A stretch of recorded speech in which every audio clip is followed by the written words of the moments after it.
UGC net JRF आमोदनी Hindi साहित्य पे एक बार आपका फिर से स्वागत करता है। मैं आशा करती हूँ आप सभी स्वस्थ होंगे। तो जैसा आप जानते हैं कि आमोदनी हिंदी साहित्य पर इस समय हमारे भारतीय काव्य शास्त्र का सिलेबस चल रहा है, जो कि नेट एग्जाम की दृष्टि से एक महत्वपूर्ण भाग है एग्जाम का, क्योंकि इसमें से बहुत से क्वेश्चन आते हैं।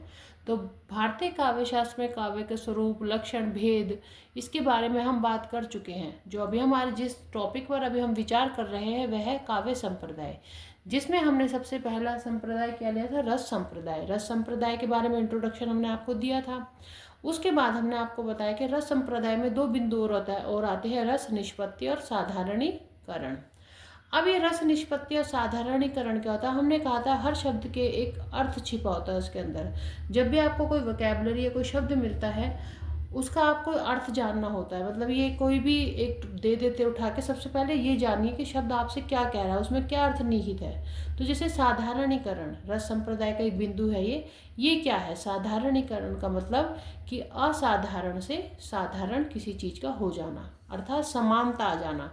असाधारण क्या होगी? हाई क्लास आप लगा लीजिए, जो हमारे समाज में एक उच्च वर्ग है। और साधारण क्या हो गया? निम्न वर्ग।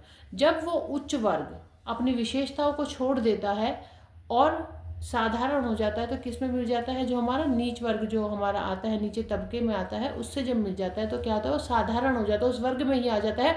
उनके बीच में कोई भी एक खाई नहीं रहती कि ये उच्च वर्ग है या ये निम्न वर्ग है, कोई इसमें ऐसी खाई नहीं रहती। तो उसे क्या कहते हैं? साधारण।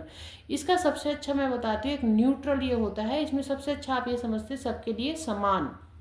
जैसे कि आजकल आप देखते हैं इंक्लूसिव एजुकेशन स्कूल में चलता है कि समानता की भावना है, क्योंकि उसमें हर तबके का, हर वर्ग का बच्चा एक साथ क्लास में बैठ के समावेशी शिक्षा जो उसमें बैठ के पढ़ता है।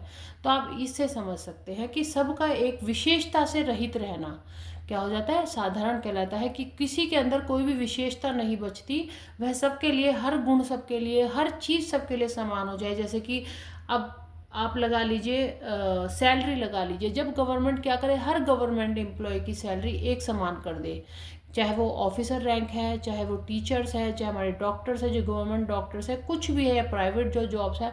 अगर सरकार एक पे स्केल दे दे जैसे 50,000 सबके लिए समान 50,000, तो वो क्या हो गया? साधारण से साधारण हो गया। क्योंकि उसमें असाधारण लोग जिनकी तनख्वाह या तो सैलरी या तो 5 लाख है या जिनकी 50,000 है, तो उनमें क्या है? एक बीच में एक गैप है। तो उस गैप को जब हम खत्म कर देते हैं, वो क्या बन जाता है? साधारणीकरण।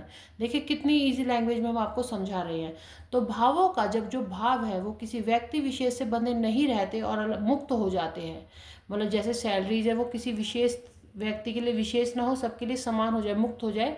तो ऐसे ही जब भाव क्या है? व्यक्ति से बंधे नहीं रहकर मुक्त हो जाते हैं, तो वो क्या हो जाते हैं? साधारणीकरण की प्रोसेस में आ जाते हैं। जब असाधारण से कोई वस्तु साधारण हो जाती है तो उसे क्या कहते हैं? साधारणीकरण। विशेषता रहित, न्यूट्रल, सबके लिए क्या होता है? हर चीज समान हो जाती है। अब ये जो साधारणीकरण है, इसको सबसे पहले किसने दिया? भट्टनायक ने। भट्टनायक ने इसके 3 व्यापार बताए, भावगत, भोजगत और अभिधा। इसमें इन्होंने भावगत को सबसे अधिक महत्वपूर्ण बताया, जिसमें क्या है? निज मोह संकट निवारण। कि निज मोह, निज मतलब पर्सनल मोह, किसी चीज के लिए मोह रखना एक संकट होता है। तो संकट को हटाने के निवारण के लिए क्या होना चाहिए हमारे अंदर? भावकत्व काव्य में होना चाहिए। देखिए, निज मोह संकट निवारण, निजता का जो मोह है वो एक संकट है, उस संकट को निवारण के लिए काव्य में क्या होता है? भावकत्व होता है। दूसरे हम देख सकते हैं अभिनव गुप्त। वैसे तो बहुत सारे आचार्य हैं। जब हमारा भारतीय काव्य शास्त्र कंप्लीट हो जाएगा, हम आपको बताएंगे कौन सी किताब से आपको पढ़ना है। तो कुछ परिभाषाएं आप वहाँ से भी कर सकते हैं, किस किस विद्वान ने क्या कहा, ये भी हम आपको बताएंगे। तो ये हम आपको देखते आगे की कक्षा में पूरा बता देंगे। अगर आप जानना चाहते हैं please like and subscribe my channel. तो अभिनव गुप्त आते हैं आगे, जो साधारणीकरण के लिए क्या कहते हैं? सहृदय के व्यक्तित्व बंधन की समाप्ति। जब हमारे हृदय से जुड़े जो व्यक्तित्व बंधन है जब उसकी समाप्ति हो जाती है, उसमें समानता आ जाती है। देखिए फिर वही आ गया कि भावों का विशेष व्यक्ति से बंधे न रहकर मुक्त हो जाना, या सहृदय के जो व्यक्तित्व है बंधन की जो समाप्ति हो जाती है, उसे क्या कहते हैं? साधारणीकरण कहते हैं। अब रस के हम दूसरे बिंदु पे आते हैं, जो है रस निष्पत्ति। रस निष्पत्ति, देखिए निष्पत्ति काव्य आस्वादन की प्रक्रिया। हमने वो आपको बताया था, आस्वादन क्या होता है? काव्य का जब हम आनंद लेने लग जाते हैं, जब हमें काव्य के अंदर आनंद आने लगता है, या उसको हम जैसे रस के अंदर होता है, उसमें रस होता है, उससे हम पढ़ने में, लिखने में हमें हमें रुचि आने लगती है, उसे क्या कहते हैं, काव्य आस्वादन। तो काव्य आस्वादन की जो प्रक्रिया है वो क्या होता है, रस निष्पत्ति। देखिए हम आपको कितनी सरल भाषा में समझा रहे हैं कि रस निष्पत्ति क्या होता है, काव्य आस्वादन की प्रक्रिया। जब काव्य को पढ़ने में, लिखने में, बोलने में हमें आनंद आने लगे, उसे क्या कहते हैं, रस निष्पत्ति, काव्य आस्वादन की प्रक्रिया। क्योंकि हमने आपको बताया था कि रस क्या है, काव्य का एक महत्वपूर्ण अंग है। तो इसके जो आचार्य थे उसमें आते भट्ट लोल्लट, जो रस निष्पत्ति को क्या कहते हैं, उत्पत्तिवाद। ऐसे ही श्री शंकुक क्या कहते हैं, न्याय दर्शन के थे ये, अनुमितिवाद। भट्टनायक ने क्या कहा है रस निष्पत्ति को, भुक्तिवाद। और अभिनव गुप्त ने क्या कहा है, रस निष्पत्ति को अभिव्यक्तिवाद। देखिए ये जो रस निष्पत्ति है इस पे भी हम एक कक्षा आपके आगे लेंगे। तो अगर आपको जानना है तो please like and subscribe my channel, आप प्लीज़ सब्सक्राइब करिए। हम आपको आगे और अच्छे से रस निष्पत्ति और साधारणीकरण के बारे में पूरा बताएंगे।